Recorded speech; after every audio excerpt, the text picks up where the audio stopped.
Y precisamente para hablar de esta parte y explicarnos todo lo que viene en este presupuesto para el próximo año en San Luis Potosí, está con nosotros el secretario de Finanzas del Gobierno del Estado, José Luis Ugalde. Bienvenido. Erika, muchísimo gusto. Gracias por acompañarnos, secretario. Y bueno, pues hay buena recepción por parte del Poder Legislativo, lo platicábamos con Héctor Mendizábal, hay buena recepción por parte de la iniciativa privada de esta propuesta de ley de egresos que ustedes han presentado, este presupuesto pues que se está construyendo para el próximo año, desde el punto de vista de, primero, cómo está dando certidumbre a la iniciativa privada de que no habrá aumento de impuestos y me parece a la sociedad en general, y en segundo lugar, de cómo se va a buscar que haya objetivos bien claros, secretario. Bueno, en primer lugar les agradezco mucho el espacio. Les quiero comentar que en un escenario de volatilidad tanto nacional como internacional, construir un presupuesto equilibrado luego resulta un poco complejo. Sin embargo, las circunstancias del presupuesto de egresos de la Federación le permitieron a San Luis construir un presupuesto, si bien no suficiente, porque los presupuestos nunca alcanzan, pero sí con un crecimiento importante. Tenemos un crecimiento del 5.4% en relación al presupuesto del año anterior, dadas las circunstancias que vivió el país el pasado 7 y 19 de septiembre, pues había la preocupación si se sacrificarían algunos programas. Sin embargo, el Estado de San Luis Potosí no sufrió esa disminución. Tenemos un crecimiento importante en las participaciones, lo que representa que también los municipios tendrán condiciones favorables para 2018.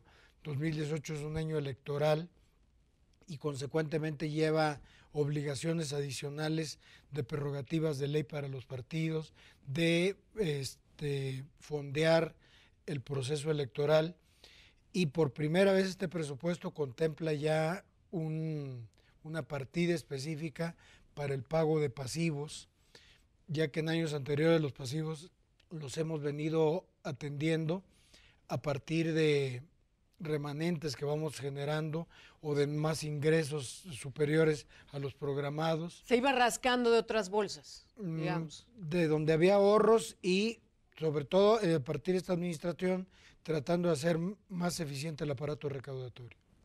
Pero ahora hay una bolsa destinada, es decir, no van a estar agarrando dinero de otro lado para pagar estos pasivos, ya están más o menos controlados, digamos.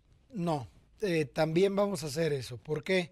Porque los pasivos en general, la composición de todos los pasivos es una composición que alcanza 22.500 millones. Alcanzaba al inicio de la administración. Al día de hoy no hemos hecho el corte, pero debemos de andar alrededor de 21.000 millones. Por primera vez se reduce el pasivo. Lo común es que el pasivo vaya incrementándose. Lo común es que la deuda pública se vaya subiendo, que los pasivos de corto plazo vayan creciendo también.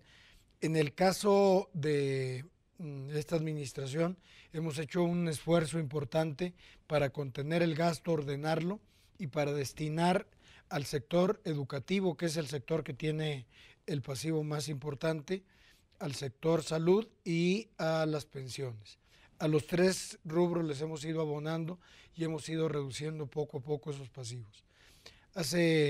Creo que el día de antier, un medio estatal sacaba una nota de que peligran las finanzas estatales por un pasivo de 5.000 millones. Ese pasivo tiene desde el año 2007 y nosotros lo hemos estado atendiendo, no peligran, al contrario, hemos estado abonando esos pasivos. Abonamos 1.860 millones para adeudo de la Secretaría de Educación en materia de impuesto a la renta. Abonamos ya 180 millones para adeudo del ISSSTE, también de la Secretaría de Educación. Acabamos de abonar 60 millones para adeudos de impuesto a la renta de Cobach. Estamos abonando a las pensiones de telesecundarias, a las pensiones del sector central, a las pensiones de los maestros estatales, y estamos abonando a todo. ¿Cómo abonábamos en el 2016 y en lo que nos tocó 2015? pues haciendo programas de descuentos, programas que nos lograran atraer recursos adicionales y destinábamos todo ese recurso para el pago de deuda. Ahorita ya tuvimos la oportunidad de poner una cantidad pequeña, pero al final significativa, porque es la primera vez en la historia de un presupuesto estatal que tiene ya contemplado un rubro para pago de deudas. Son 300 millones de pesos, pero ya nos da la oportunidad de destinar exprofeso a la deuda corriente una cantidad. Secretario, que además la contracción de deuda es como uno de los temas más populares en las diferentes administraciones. ¿Por qué? Porque por lo pronto les hace lucirse, ¿no? Piden prestado, hacen una obra, se endeudan y realizan una acción y les permite pues cortar listones y levantarse el cuello, pero que a largo plazo se convierte en un gran problema. Desde la semana pasada que platicábamos con usted nos decía, esta no va a ser la ocasión, no van a estar contrayendo más deuda ni van a estar generando compromisos que a largo plazo le puedan generar problemas en las finanzas públicas a San Luis Potosí. Me he estado llamando la atención que algunos medios y algunos diputados han estado fijando posturas respecto de la deuda pública y no permitiremos más deuda y la deuda tiene que ser responsable y la deuda se tiene que manejar de esta manera. Y me llama la atención porque el presupuesto no contempla ningún más que pagos de deuda, no pero contempla ninguna deuda adicional. Ni deuda bancaria, digamos, ni deuda disfrazada, porque luego vienen estas trampas que luego en administraciones pasadas, cuando se cerraban era cuando nos veníamos a enterar, porque nos decían, tenemos tantos pesos de deuda, pero en pasivos, pero en APPs, en figuras de comprometer el presupuesto, hay tanto más. En esta ocasión no será ni siquiera disfrazada. Mire, yo te comento dos cosas. Primero, el Estado de San Luis en el 2016 al inicio, y ahorita ya estamos otra vez bien calificados por las empresas que analizan los factores de deuda, nos bajaron la calificación. ¿Y sabes por qué no la bajaron? Porque llegamos nosotros y registramos en la contabilidad toda la deuda del sector educativo, la del sector de pensiones y la del sector salud, que no estaba registrada. La real. Entonces, la deuda que refleja ahora la cuenta pública es la deuda que tiene el Estado. Si tú revisas ahorita el presupuesto, hay un capítulo particularmente en el presupuesto que establece cuál es el monto de los riesgos que tiene el Estado, no solo la deuda, los riesgos que tiene el Estado. Entonces nosotros tenemos tres grandes riesgos: sector salud, sector educativo y sector pensiones. Y lo estamos atendiendo todos. Entonces es importante que eso se valore. También otra cosa que te quería comentar y que bien me lo mencionabas, la gente llega, se endeuda en el peor de los casos y en el mejor de los casos agarra la deuda que tiene, la patea hacia adelante, no paga un centavo y empieza a pagar a partir del cuarto año y algunos empiezan a pagar a partir del séptimo año, es decir, hágase cuando señor, ellos ya se fueron. Su voluntad en los bueyes de mi compadre. Entonces es muy cómodo tomar la deuda, sobre todo la bancaria, sentarse con los bancos, reestructurar, pedirles un periodo de gracia y pasar la deuda para las siguientes administraciones. Esta administración, desde el primer día, empezó a pagar deuda. Tenemos un programa de pagos progresivo que va creciendo en función de lo que va creciendo la capacidad de captación del Estado para que las siguientes administraciones no reciban sorpresas, no digan, bueno, de deuda pública se paga 1 millón, pero a partir del mes de octubre del año de la siguiente administración se pagan 10 millones. Sí, claro. Entonces, esos desequilibrios ya no van a estar porque no pensamos en un sexenio en materias de finanzas públicas. Cuando uno piensa a corto plazo, luego viene cualquier ajuste, viene cualquier movimiento o turbulencia financiera a nivel nacional, a nivel internacional, y el Estado no está preparado porque tiene las finanzas construidas en la rayita. Sí, muy Entonces va exactamente al día. Y cuando se presenta una circunstancia extraordinaria, pues evidentemente las finanzas se trastornan. Lo que tenemos que hacer es una planeación de corto, mediano y largo plazo, donde no se vea con miras sexenales, sino con miras de futuros responsables Y eso es lo que estamos haciendo. Que además ya nos la aplicaron y ahora ustedes están pagando los platos rotos, ¿no? Con proyectos como la presa del Realito, del cual se prometió mucho, se había fijado un costo y ahora lo hemos excedido, pero por mucho, y además nos quedan muchos años de seguirlo pagando y no hemos obtenido a cambio ni siquiera lo que se había prometido, la cantidad de agua que se había comprometido. Y aparte con un esquema muy rígido, un convenio que no nos permite maniobrar. Yo me acerqué con la empresa constructora para tratar de comprarle la deuda, hacer la deuda bancaria con condiciones más favorables, pero los candados que se establecieron ahí pues no permiten hacer ningún tipo de movimiento y es una deuda efectivamente cara y que tenemos que cubrir. Dicen los que saben que fue un acuerdo hecho, un contrato hecho para favorecer a los particulares, a los intermediarios, pues, porque al gobierno del Estado le quedó muy mal. Es precisamente lo que no queremos los potosinos, que estas historias se vuelvan a repetir. Pues si mal no recuerdo, en el año 2004, 2005, y todavía nos queda un largo trance. ¿Cuántos años nos quedan del Realito? Si mal no recuerdo, alrededor de 20 años. 20 años más y ya vamos en sobrecostos impresionantes de lo que nos ha Lo que pasa es que las tasas, las fórmulas para cubrir las tasas, ahí hay dos factores de cobro, entonces los dos tienen ingredientes muy complicados, donde juega la inflación, donde juega una serie de factores, y es una deuda que es más cara que la deuda bancaria. Por cierto, en la deuda bancaria acabamos de tener un reconocimiento de la Federación, porque la deuda está en unas condiciones de mercado muy favorables, que inclusive me preguntaban en la Secretaría de Hacienda que a qué empresa habíamos contratado para que nos hiciera la reestructuración de la deuda. Yo le digo, una empresa extranjera que nos cobró 50 millones de pesos. Ay, salió muy bien. La verdad es que lo hicimos nosotros, no sin ningún despacho, sin ninguna empresa extranjera ni nada por el estilo. Fue un trabajo de la Secretaría de Finanzas, un trabajo de ingeniería financiera que nos permitió poner la deuda en condiciones de mercado muy favorables.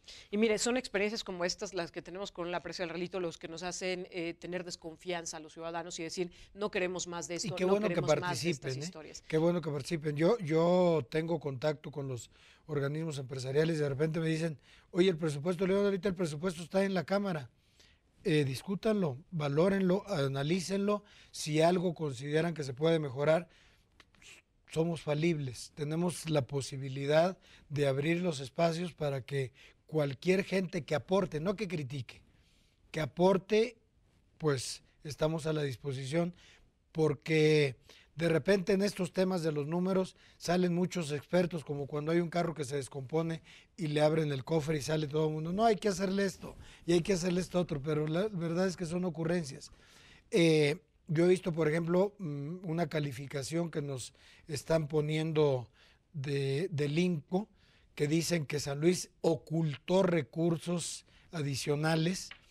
Tengo que hacer una pausa, secretario, pero justo con ese tema quiero regresar. ¿Qué tanta transparencia hay en el manejo de los recursos públicos? ¿Qué tanta certeza e información tenemos los ciudadanos al respecto? Si me permite, nos quedamos con esa idea para ir a la pausa y enseguida estamos de regreso. Estamos hablando con el secretario de Finanzas, José Luis Ugalde. Enseguida volvemos. 8 de la mañana con 4 minutos. ¿Y qué le digo? Si Salvador Nava ya está emproblemado y más desde el puente Pemex para llegar al distribuidor Juárez, de hecho un poco más atrás, prácticamente desde Avenida Juárez, está emproblemado el Salvador Nava Martínez, lo mismo que carretera 57, bueno, pues desde el distribuidor Juárez, y luego hay un accidente ahí antes de llegar a un conocido hotel, otro más en el acceso de Soledad hacia carretera 57, bueno, pues el periférico también está saturado y prácticamente el tráfico llega hasta el eje 122 para que usted extreme precauciones. El resto de la ciudad sí con carga vehicular importante, particularmente en Constitución, cerca de la Alameda Central, en Avenida Venustiano Carranza, a la altura de los planteles educativos, tanto ahí por Muñoz como un poco más adelante, casi llegando a la Glorieta. En el caso de Himno Nacional, bastante despejado a esta hora de la mañana, extreme precauciones y maneje con mucho cuidado. Crea, capta e impacta con las mejores cámaras de Telcel en tu Amigo Kit. Y tu plan Telcel Max sin límite. Presentó. Hace 15 años no dábamos esas notas, secretario, lo dice muy bien, el tránsito era fluido y hoy nos enfrentamos a otro escenario, como también nos enfrentamos a otro escenario en donde cada vez son más exigentes pues las normas de cumplimiento en materia de transparencia en el manejo de los recursos públicos. Usted ya anticipaba este tema. ¿Cómo estamos? ¿Qué tanta certeza tenemos los ciudadanos de dónde está saliendo cada peso y cada centavo y a dónde se va? Bueno, yo creo que ese cambio en la cultura de rendición de cuentas obedece a dos circunstancias. La primera y más importante, una participación ciudadana mucho más activa. La ciudadanía es cada vez más exigente con el sector público, con los representantes sociales y con toda la gente que ejerce dinero público. Pero por otro lado, los órganos legislativos han sido sensibles a esta demanda y han abierto a partir del año 2000 una serie de normas, empezando por la Ley de Transparencia, que recién tuvo una modificación muy completa, donde cualquier ciudadano es posible que solicite cualquier tipo de información pública, no solo en materia de presupuesto de egresos, de ley de ingresos, sino en materia de quehacer de los funcionarios. Creo que eso es muy saludable, nos obliga a los funcionarios a mantener una disciplina en el ejercicio del gasto público, pero también en el quehacer público como tal. Esto es una garantía para los ciudadanos y ellos tendrán que seguir trabajando en todo esto, involucrándose no solo a través de organismos formales, sino como ciudadanos común y corriente. Cualquier ciudadano de a pie tiene la posibilidad de, a través de los órganos correspondientes, solicitar información que considere en materia de recursos públicos, y eso es la mejor auditoría que podemos tener. Si bien tenemos órganos fiscalizadores a nivel federal, a nivel local, es más importante la fiscalización que pueda hacer el ciudadano. Claro. Y es más importante el veredicto que pueda dar el ciudadano que un dictamen de un órgano fiscalizador. Secretario, hay como varios temas que preocupan a los ciudadanos. Uno, que ya lo hablábamos, obviamente que se administre de manera correcta el recurso y que no se recurra al endeudamiento fácil, simplón, para salir adelante, para ir navegando, nadando de muertito, diríamos popularmente, sino que el recurso se administre de manera correcta. Segundo, que tengamos certeza de dónde va cada peso y cada centavo, y es este tema de la transparencia. Y tercero, algo que ya le ha celebrado la iniciativa privada. Hace algunos momentos platicábamos con el presidente de la Unión de Usuarios de la Zona Industrial, pero han sido las voces que han surgido a lo largo de estos últimos días. Celebran que esta propuesta de presupuesto para el 2018 no contemple ningún aumento en los impuestos, es decir, que estén buscando ser más eficientes, más efectivos en la recaudación y no realizar pues también esta medida fácil de decir de dónde sacamos más dinero, pues vamos a extenderle la mano a los ciudadanos, a los empresarios, etcétera, sino este compromiso que tanto el gobernador como usted la semana pasada que platicábamos en este mismo espacio ya ponían sobre la mesa. No aumento a los impuestos. Bueno, no solo en materia de ingresos, yo quisiera también destacar la parte del gasto. En gasto corriente, por tercer año consecutivo, el Estado no crece, ni siquiera en términos inflacionarios. Los capítulos de gasto corriente, llámese servicios generales, llámese materiales y suministros, todo lo que hace que el aparato administrativo funcione, siempre tiene incrementos importantes. Nosotros desde el presupuesto 2016 pusimos la misma cantidad que 2015, 2017 la misma cantidad que 2016 y para 2018 vamos igual con crecimiento cero. ¿Qué significa esto? Que en términos reales tenemos un decrecimiento en el gasto corriente de cerca del 10-12%. Entonces eso también cuenta, la gente solo voltea a ver el ingreso, que no haya más cargas, pero también hay que ver el gasto, que no vaya subiendo. Y que va de la mano, ¿no? Porque al no crecer su gasto, pues no es pues una prioridad hoy día aumentar los impuestos y voltear a ver a los ciudadanos como la fuente inagotable de recursos, porque esa es la queja constante, que en cuanto falta dinero, a ver a quién le cobro, pues a los que ya pagan impuestos. Hoy no es esa la visión. Estamos tratando dos caminos. Primero, hacer eficiente el aparato recaudatorio, y digamos, ya había áreas de oportunidad en distintos conceptos de ingreso. Los hemos ido enfrentando, los hemos ido reduciendo. Tenemos una evasión ya mínima, todavía tenemos evasión en materia de impuesto sobre nómina, prácticamente en derechos de control vehicular también tenemos algunos rezagos. Por cierto, tenemos ahorita un programa para que se regularicen los contribuyentes omisos o los contribuyentes rezagados. Y por otro lado, pues fortalecer también los programas de fiscalización para los que recurrentemente dejan de cubrir sus obligaciones. Claro, que se vaya este cumplimiento, que además lo decía Ricardo Pérez y me parece que lo ha dicho de manera muy puntual, esto le da certeza a los inversionistas que ya están en San Luis Potosí, a los que van llegando y a los que están volteando sus ojos a nuestra entidad, el pensar que San Luis Potosí tiene una línea clara, que no se le va a ocurrir el día de mañana al secretario de Finanzas, al gobernador, al Congreso del Estado, subir un impuesto, sino que estamos con la certeza de que no habrá este aumento en los impuestos para el 2018 y que entonces, insisto, las inversiones que ya están, las que están por llegar, las que están volteando sus ojos, pues ya saben en qué condiciones van a jugar, secretario. Y yo les diría que la principal divisa es que en materia financiera manejar las finanzas en base a impulsos, en base a ocurrencias, es el mayor veneno. Es como darle a un niño de 12 años una tarjeta de crédito sin límite.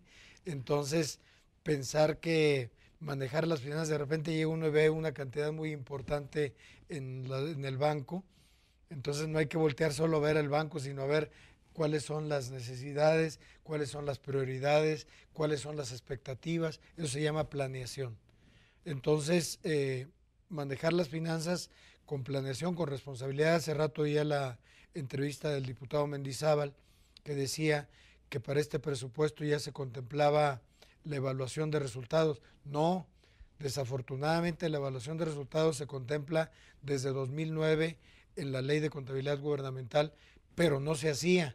Nosotros ya estamos presentando presupuestos con indicadores de desempeño y cuenta pública con evaluación de resultados, no porque seamos generosos y estemos innovando, sino simplemente estamos cumpliendo claro. Y poniéndonos al día en materia de rendición de cuentas, en materia de contabilidad gubernamental, en materia de disciplina financiera, que son temas que ya estaban, pero que no se estaban atendiendo. Finalmente, secretario, y hablando precisamente de este tema de la planeación, ¿a dónde darle prioridad con tantas necesidades, con tanta demanda de recurso? ¿Cuáles van a ser, digamos, los ejes centrales de este presupuesto? Bueno, el presupuesto lleva un 67% a gasto social, educación, salud, programas prioritarios. Es donde más se está enfocado. Pero también estamos enfocados hacia mantener el equilibrio en las finanzas. Estamos ya equilibrados. El año 2016 tuvimos el superávit más importante en la historia de San Luis Potosí. Sin embargo, traemos una deuda arrastrando de más de 10 años y que vale la pena mencionar que de estos 44,000 millones que vamos a obtener, prácticamente el 70-80% ya está destinado. Tenemos un margen mínimo para poder atender programas adicionales. Los ingresos de libre disposición alcanzan 14,000 millones de pesos y de ahí hay que pagar 9,000 de nómina de maestros, policías, médicos estatales. Todo esto se paga de ahí. Se les tiene que participar el 20% a los ayuntamientos, se tiene que pagar la deuda pública y lo que queda es el margen de maniobra, que es un margen muy corto. Secretario, pero nos quedamos con varios puntos importantes en esta mañana. Primero, el no al incremento de la deuda a través de ninguna figura, no más compromisos para el gobierno del Estado de San Luis Potosí, para los potosinos como consecuencia, el sí a la transparencia, el decirle a los ciudadanos, asómense a ver cómo se está administrando el dinero que ustedes están aportando, cada peso y cada centavo, el dar certeza tanto a la ciudadanía como a los inversionistas de que no habrá aumento en los impuestos para el próximo año, que no nos van a salir con ocurrencias ni novedades, sino que hay este compromiso de la administración estatal y el más importante me parece que se va a destinar el dinero a donde realmente se necesite. Secretario, le agradezco mucho que haya estado. Al contrario, Erika, un gusto siempre estar aquí. Se nutre uno de ustedes porque permite conocer cuál es la percepción ciudadana respecto de lo que estamos haciendo. Y que la gente está preocupada, usted lo decía bien, hoy más que nunca los ciudadanos están volteando a ver qué están haciendo con su dinero. Muchas gracias, secretario. Gracias a ustedes. Muy buenos días. Vamos a hacer una pausa. El secretario de Finanzas, José Luis Ugalde, platicando con nosotros. Enseguida volvemos.